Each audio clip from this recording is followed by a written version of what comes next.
Atëre, javën e kaluar kemi folur me Agim Baçin për këtë libër Bishti i Kometës, është një botim i Toenës me një çmim për 1.000 lekësh dhe me 303 faqe që u publikua, u prezentua gjatë panajirit librit. Autorin kam kënaqësi ta kem këtu, Besnik Mustafaj, përshëndetje, mirë se erdhe.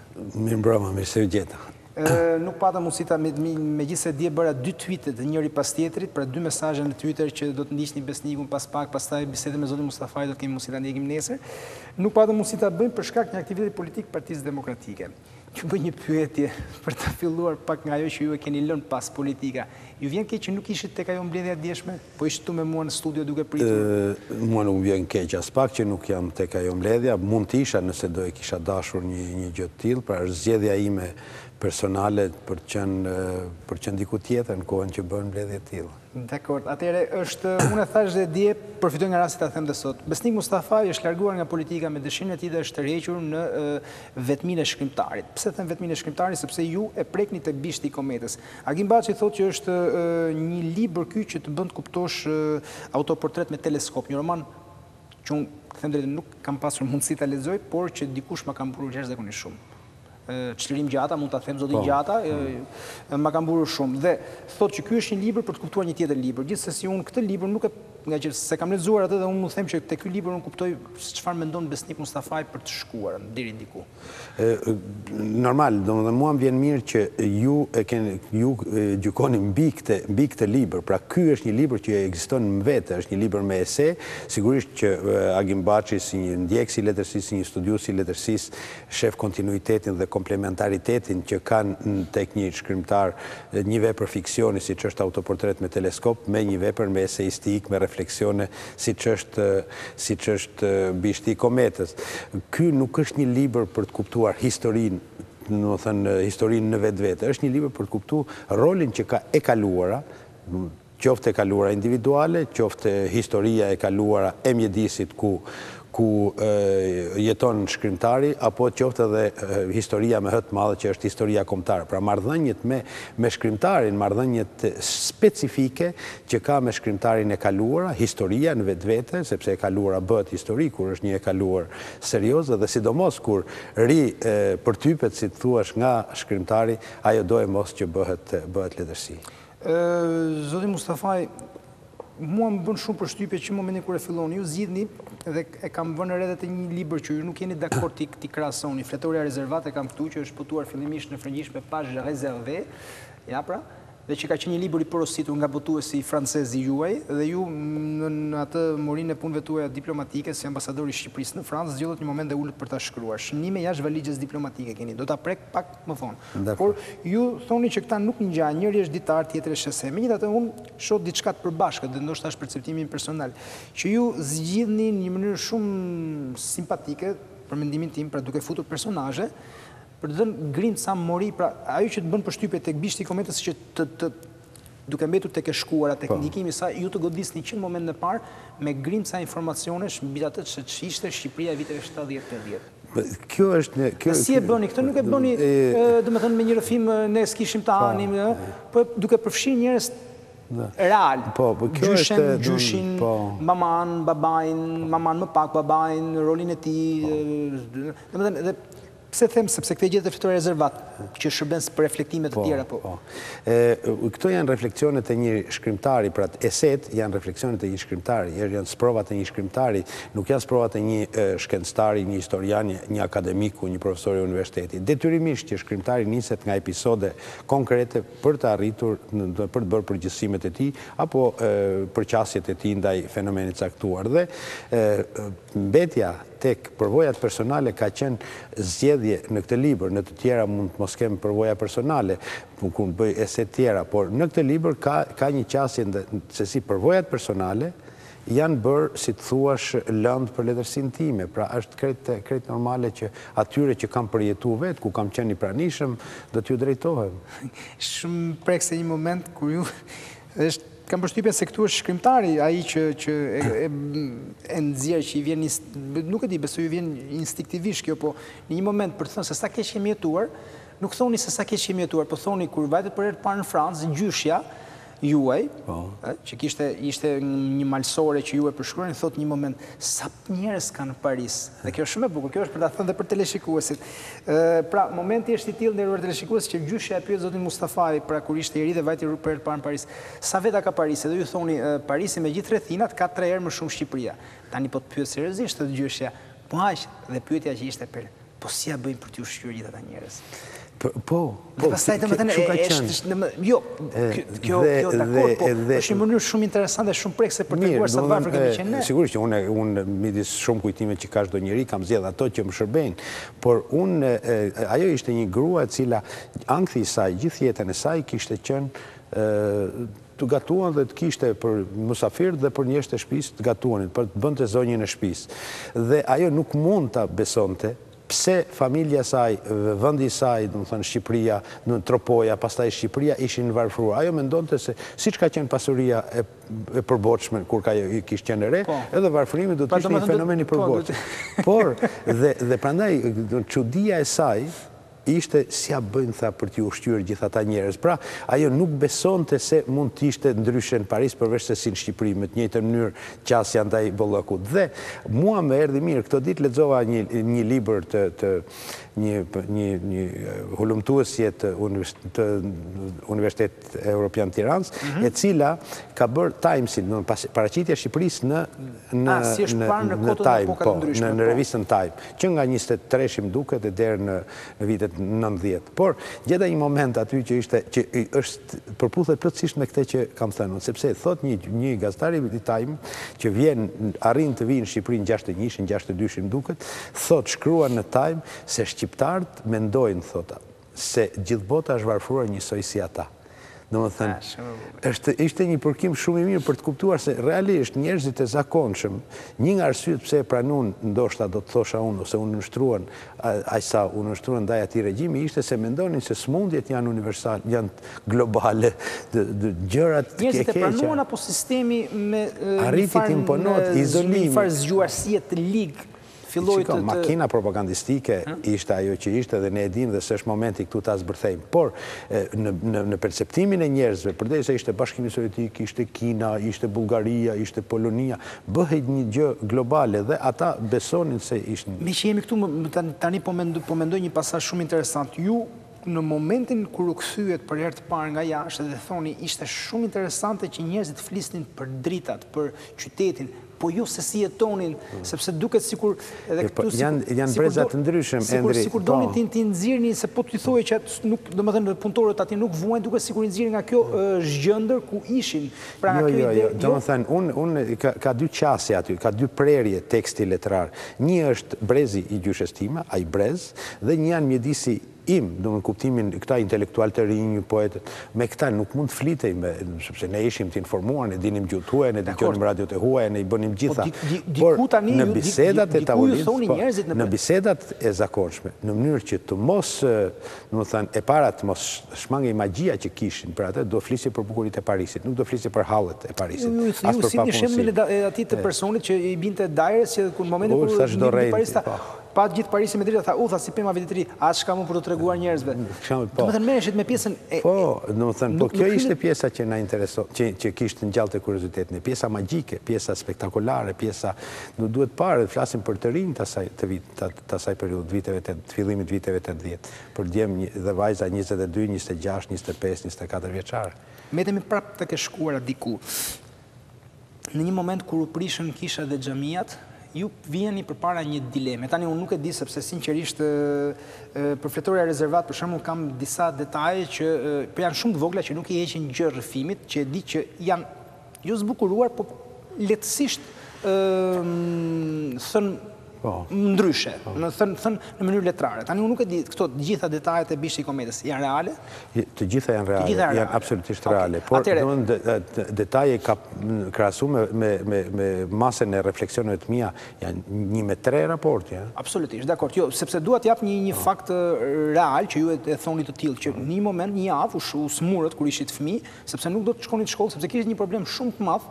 Se si do të ndiheshit përpara fëmijëve të tjerë kur mësuesat ju thonë ku vajti mami dhe babi dhe kë hoxh ruajti, kë prift jo që i Veladonit. Çfarë xhamie prishet momentin e prishjes kishave xhamia në 67-ën. Dhe ju smurët dhe thoni një moment që kjo ishte një dilemë shumë e madhe, sepse ju ishit mësuar në një familje që nuk duhet gënjenit. Dhe dalim të refleksioni për Zotin dhe për shpirtërorën. Në një moment ju e mbyll një kapitull. Gjyshja ime ka ndruar jetë tashmë, ajo arriti ta agjeronte 13 herë përpara se të mbyllte sytë e lumtur, por e di se po të mundohej të ndërhynte në përsëritjet e mia tani do të më përsëriste pa asnjë dyshje se Zoti e ndihmoi birin të fitonte mbi nxënësin. Pra ishte dilema e nxënësit që duhet të vinë. Po, titulli është në emër të birit apo të nxënësit. Pra i riu, adoleshenti, para adoleshenti, në atë moment gjendej në dy mjedise krejtësisht të papajtueshme me njëri tjetrin, që ishte mjedisi i shkollës, mjedisi shoqëror, po themi, ku merrej edukimi zyrtar, dhe mjedisi i familjes, ku merreshin disa norma dhe disa sjellje, nguliteshin disa sjellje që ishin sjellje tradicionale, sjellje të virtutit tradicional që kishte familja shqiptare, që kishte në rastin konkret mjedisi ku unë rritesha. Dhe gjendja në këtë lloj dilemash, kapërcimi pa marrë plagë të rënda, ishte një gjë shumë e vështirë. Po, tani më intereson refleksioni i besnikut post factum, pra mbas kohës. Mendoni se ne shumë gjëra i patëm mbrapsht për shkak se braktisën besimin te Zoti ose na mungoi aspekti spiritual ose moralist i qenit? Nuk dua të hyj në këtë debat. Nuk dua të hyj në këtë debat. Nuk besoj se... Do të kishim qenë më të vërtetshëm në rast se do të kishim... Vendet tjera ku nuk ka qenë ndaluar feja, Rumania për shembull, nuk janë bërë më të virtueshme. Nuk janë bërë më të virtueshme. Ku kisha ishte e lejueshme, sepse i vetmi vend komunist ku u ndalu me ligj dhe me kod penal u shpall i dënueshëm besimi është Shqipëria. Dakor. Do doja të prekja tek politika dhe tek letërsia. Megjithatë mbetemi pak tek historitë që sjell libri dhe që janë momente refleksioni për situata të ndryshme. Këtu gjej paralelizëm me Fletoria e Rezervat. Pra domethënë historira të ngjashme që t'japin i shërben besnikut për të dhënë një refleksion për një ngjarje të caktuar. Momenti i daljes jashtë Shqipëria është unë që e kam lezuar është shperlë, shumë e bukur. Ku ju dilni me Donikën, bashkëshortën tuaj, shkonin Selanik. Kafe turke, kafe greke. Kafe turke, kafe greke. Sepse është një gjë që kam përballur edhe unë. Po ti je i ri, unë flas për 91-shin. 91-shin. Historia në Ervard Deleshikues shumë e thjeshtë, me dy fjalë, Besnik Mustafaj bashkë me të shoqen në një takim të organizuar në mënyrë shumë takim deputetësh, takim deputetësh, po, shumë saktë, takim deputetësh, shkon në Selanik dhe ka gjithë problemin atë përplasjen e parë kulturore që zakonisht ndodh me që e ka gruaja ime jo unë në atë rast. Se ajo porositi kafen greke. Edhe ju e keni, po ju vrisni mendjen se çpati kamarieri. Po. Dhe porosisin një kafe turke. Ne i themi kafe turke, njëta kafe, një mënyrë si bëhet, grekët i thënë kafe greke. Ja kjo është gjithë historia dhe kamarieri këtë merr për provokim. Dhe pastaj në darkë ju shërben, ju ishit në krah të ministrit. Ishat një ministri, që sot është shumë i rëndësishëm qeverinë greke. Kush është më thoni? Po lezhës është kjo kurioziteti. Dhe kamarieri, pra, ky është momenti i përplasjeve kulturore, i mosnjohjes, kemi vuajtur ne si shqiptar këtë momentin, jo vetëm në aspektin personal, ky është një moment. Unë dua ti më shumë politik. Kjo është një ese, kafe turke apo kafe greke, është një ese për të parë paragjykimet që vinë nga e kaluara dhe se si këto prodhojnë emocione absurde në krejt rajonin tonë. Sepse krahas kësaj historie, ku ne mbetëm të shastisur edhe gruaja ime dhe unë duke parë acarimin e papritur të kamarierit kur ju kërkua kafe turke, unë marrë aty një episod të vitit 2012, pra kjo ka ndodhur në 91-shin, nëntor 91-shit, si tani... Po, shumë e bukur kjo. Dhe në 2012-ën, diku prapë në tetor, në Mosgaboj, zhvillohet një ndeshje basketbolli në Athinë, midis Crvena Zvezdës dhe Olympiakusit, që janë dy nga ekipet e basketbollit më të mira në botë. Dhe papritur, me qenë se Crvena Zvezda poloste pak më mirë... Crvena Zvezda me Galatasaray e ngjashme me këtë që të me qenë se Crvena Zvezda poloste më mirë basketboll dhe lozej në Athinë ndeshja, tifozëria greke filloi të bërtas Kosova është Shqipëri, për t'i acarut serbët. Pra, imagjinohet do të ajo tifozëri ta besoj vërtet që Kosova është Shqipëri, ose ta dëshiroj gjë të tillë? Jo. Por kjo tregon se emocionet tilla janë kaq të sipërfaqshme dhe kaq lehtë të provokueshme, por që njëkohësisht shuhen kollaj, por që mund bëhen burim fatkeqësisht. Dhe ju mendoni për ta aktualizuar pak, unë nuk dua t'ju fus në politikë, se ju jeni po si shkrimtarë, se ju thoni një gjë shumë të bukur, thoni edhe këtu të dalin të roli shkrimtarit, që çdo shkrimtar që ka shkruar në diktaturë, nuk mund të mos jetë një shkrimtar politik. në qoftë se ai nuk e pranon këtë, atëherë nuk ka kuptuar asgjë. Po unë pyetja që kam, domethënë pyetja për ju po e lë pak një moment më njatë, po ju pyes pra si një shkrimtar i angazhuar deri diku se as është shkrimtari. Mendoni se ne ende vuajmë duke marrë parasysh, duke parë se ç'ndodhi në ndeshjen Serbi-Shqipëri, ndeshjen e futbollit, duke pasur parasysh zhurmën e cilën rrethua takimi i dy kryeministrave shqiptar, aty serb dhe shqiptar?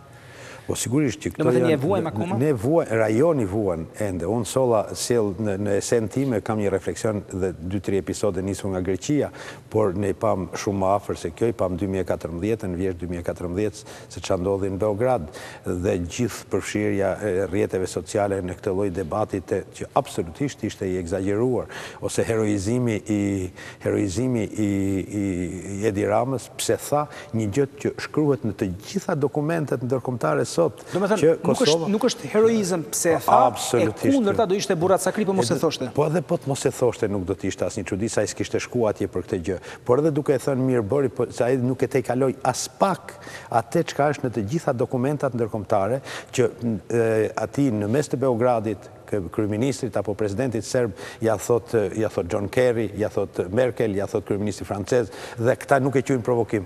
Pra, kjo tregon se ishte një tentativë e pahishme nga Vučić ta përdorte këtë rast duke e quajtur provokim për popularitetin e vetë brendshëm dhe ishte një përndezje e madhe, domethënë e emocioneve që nuk prodhojnë asgjë. Kalojmë një sekondë të Fletorja e Rezervat. Nderuar teleshikues, libri im i preferuar, unë mbi shti komentës është një libër shumë i mirë, të bën të mendosh, por libri im i preferuar është Fletorja e Rezervat. Pash rezerve, Besnik Mustafaj nuk vjen keq, unë kam drejt të zgjedh.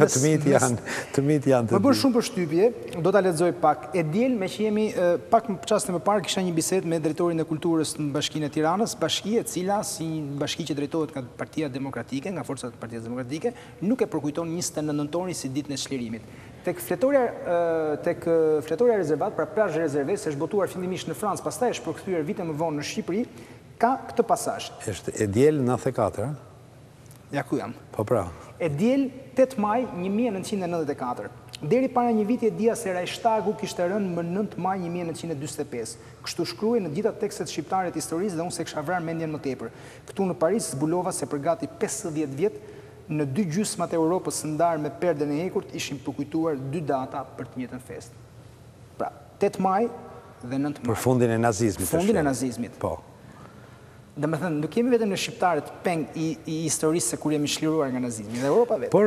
Dhe ju pastaj dini në refleksione që unë nuk dua t'i prek sepse kemi kontë, dini tek pesha historisë, që është emëruar si përbashkët me bishtin e kombinës. Ndallimi është se Europa, për cilën unë flas aty, e cila gjatë 50 vjetëve kishte kremtuar në 2 ditë të ndryshme fitore mbi nazizmin, njëra kur hyn amerikanët, pjesa perëndimore, dhe tjetra kur hyn rusët, sepse me 9 maj ishte ai rusi që ngriti flamurin rus mbi Reichstag, ka të bëjë me një periudhë kur ishte perdja e hekurt, kur Europa ishte 2 gjysma që nuk ishin komunikative me njëra tjetrën. Ndërsa ne këtu nuk jemi në këtë situatë. Do të thënë 2 gjysmat e politikës shqiptare nuk janë në luftë me njëra tjetrën dhe nuk ka sens të jenë në luftë me njëra tjetrën. Është një luftë verbale, po themi si kjo që përmendet ju 28 apo 29, e cila unë mendoj se zgjidhja më mirë është ajo që thot Bernd Fischeri, ky historian pa ndikim nga përdorimi politik i historisë Shqipëri, i cili thot me dokumenta që ka gjetë që Gjermanët kanë ikë nga Shqipëria përfundimisht me 4 dhjetor dhe le ta shpallim 4 dhjetorin. Besnik Mustafaj, unë dua të flas shumë me ju, por problemi është që unë kam shumë të shkurtër. Atëherë dua të flas për një domethënë kështu që të lutem për të përgjigje shumë shkurt. Tek Fletorja e Rezervat e filloni me Sali Berishën dhe mbyllni po me Sali Berishën. E filloni momentin kur ju propozoi të shkoni ambasador në Francë dhe mbyllni momentin kur ai erdhi në Francë, momentin e zgjedhjes së Chiragut, presidenti i Francës. Tani pyetja për politikën ju a bëra, por flasim për shkrimtarin politik. Pra ju nuk keni keqardhje pse e keni lënë politikën. Absolutisht jo. Unë mbetem një shkrimtar politik. Unë kam lënë aktivitetin politik, por vëmendjen ndaj politikës nuk e kam lënë. Kapitulli mbyllur, shkrimtari politik. Çështja është Agim Baxhi, po e përmend prapë sepse ai ju ka dalë shumë në mbrojtje dhe ju analizoj përpoqë brenda minutazhit të cunguar të një transmetimi tillë, përpoqë të analizoj dhe tha që Besnik Mustafaj ka kalpërcyer Ylberin në sensin e mirë pozitiv fjalës, pra ka mundur të jetë një shkrimtar edhe në diktaturë edhe pas diktaturës. Pyetja që unë kam është sinqerisht ju keni qenë, mund të quheni ju një shkrimtar i diktaturës përderisa në momentin e ndrimit të sistemeve ishit 30 vjeç? Po, kisha botuar 3 libra. Gjithsesi. Dakor. Okej, mirë. Rëmboja Bile, po të llogarisësh edhe 2 libra për fëmijë, bëhen 5 libra. Dakor. Atëherë si e shihni sot marrëdhënien e shkrimtarit me politikën? Ju merrni rastin e Václav Havelit për shembull, që thoni nuk mundi do të t'i rezistonte politikës. Ju si e keni zgjidhur këtë? Unë e kam zgjidhur sepse marrëdhëniet e mia me pushtetin nuk kanë qenë të njëjta me marrëdhënien që ka pas Václav Haveli me pushtetin. Unë e kam zgjidhur problemin sepse unë pëlqej politikën, por nuk më tundon dhe nuk më tërheq fare pushteti. Pra, nga momenti që politika nuk bëhet për mua një përcjellse drejt pushtetit, unë rri shumë kollaj me politikën. Një pyetje shumë e shpejtë, ju flisni për delirin e madhësisë të shkrimtarit që ju rrezikonte kur ishit i ri. E keni më sot këtë? Unë besoj se çdo shkrimtar e ka. E ka.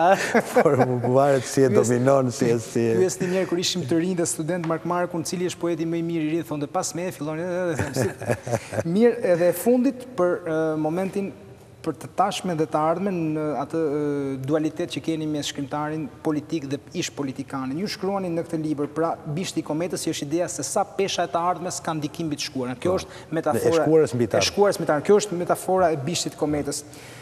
Si për ironi, thonë ju, qeveria jonë ka ngritur një grup të posaçëm pune për të hartuar strategjinë e zhvillimit të Shqipërisë për vitin 2020. Ne dim të krenohemi vende pa vend me të kaluarën, dim kështu edhe të caktojmë detyrat më dha brezave të ardhshëm, por nuk duam ose nuk dim të marrim seriozisht përsipër përgjegjësitë që na takojnë për të sotmen.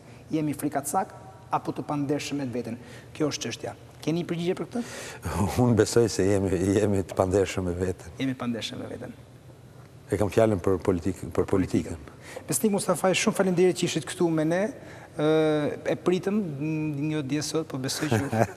A ka mundësi, e kam bërë dhe me autor tjerë një dedikim të ky libër që është vërtet shumë i mirë, por jo, kam shumë për zemër Pazh Rezerve, nuk e di pse. Me kënaqësi, unë shpresoj se simpatia juaj për Pazh Rezerve, për Fletoren Rezervat do përcillet edhe tek teleshikuesi. Nderuar teleshikues, vazhdoni ta gjeni edhe këtë libër, pra Fletoria Rezervat, botime Toena me çmim për 800 lekë ose 6 euro në librari. Unë ju falenderoj për vëmendjen tuaj.